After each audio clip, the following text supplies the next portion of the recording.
Hi, I'm Lily. Today I'm going to read your story.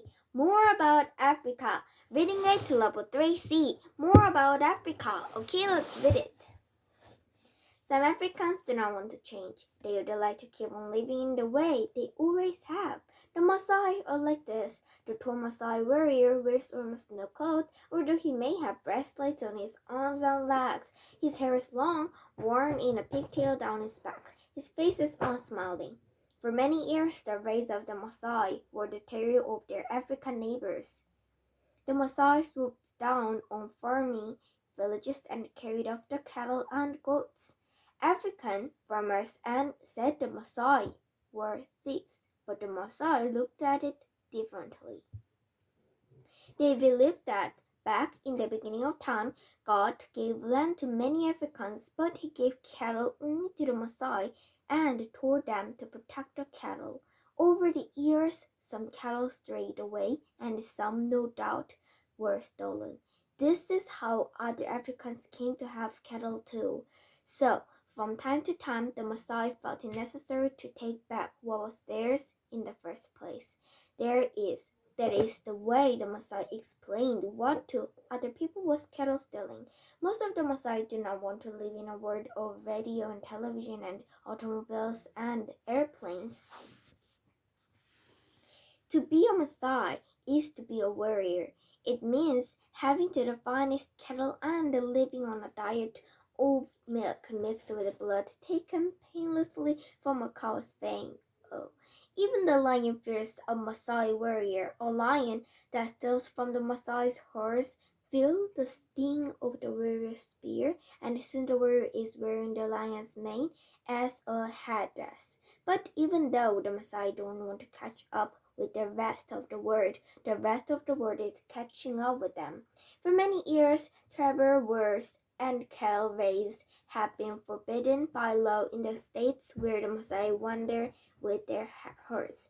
Many places even have a law against killing lions. The Maasai have been advised by scientists to put away their spears and turn their grasslands into farmlands. The scientists say the Maasai must keep fewer cattle or they will lose them or the Maasai do not like to hear these things because they do not like to farm.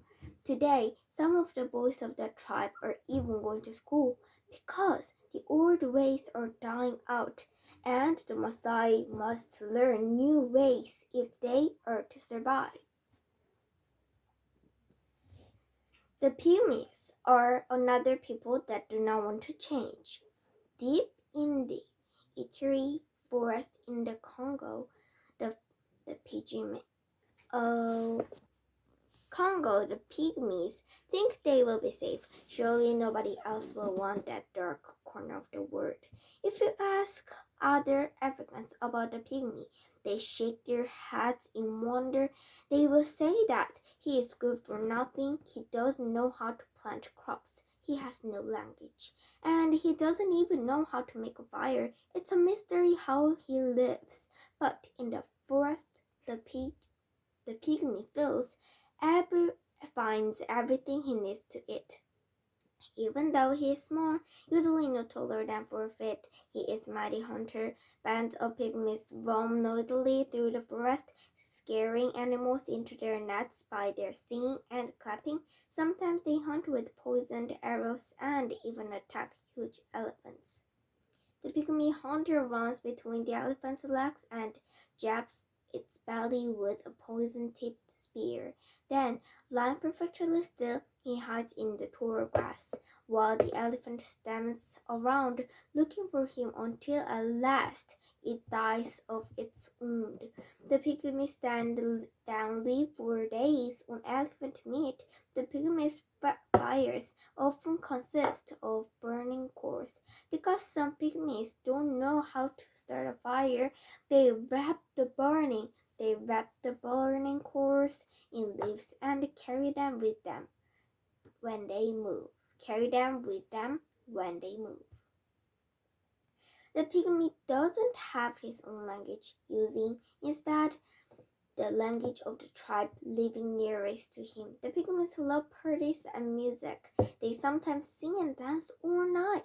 Their songs praise the forest, which is so mysterious and frightening to everybody else so good to them. Over and over they sing, "The forest is good, the forest is good." But the forest is getting smaller. More and more of it is becoming cleared for farms. Every year, roads going deeper, the world the pygmies love is slowly disappearing. As the world seems to get smaller, people become more alike. When village boys from all the different tribes go to school in the cities, they learn many new things. One of the first things they learn is a new word, African.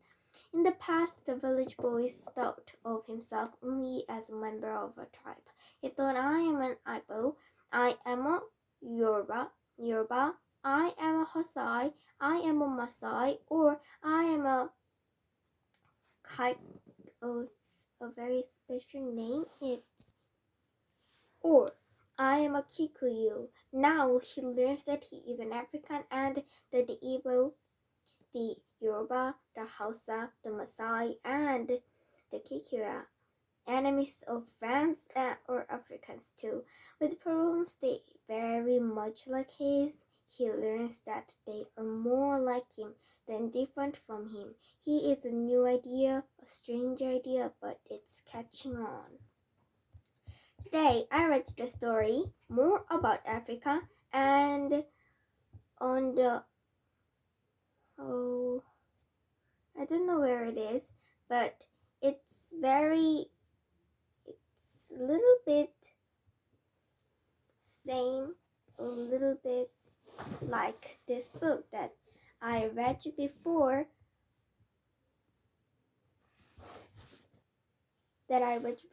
Africa Goes to School. Yeah. Africa Goes to School was like this. Wait a minute, goes to school. And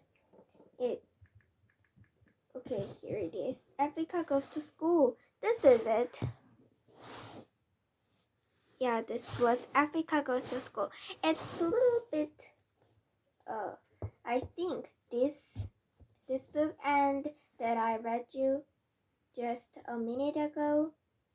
Look, it looks very same. It looks very similar. Today I read you the story more about Africa. Okay, bye.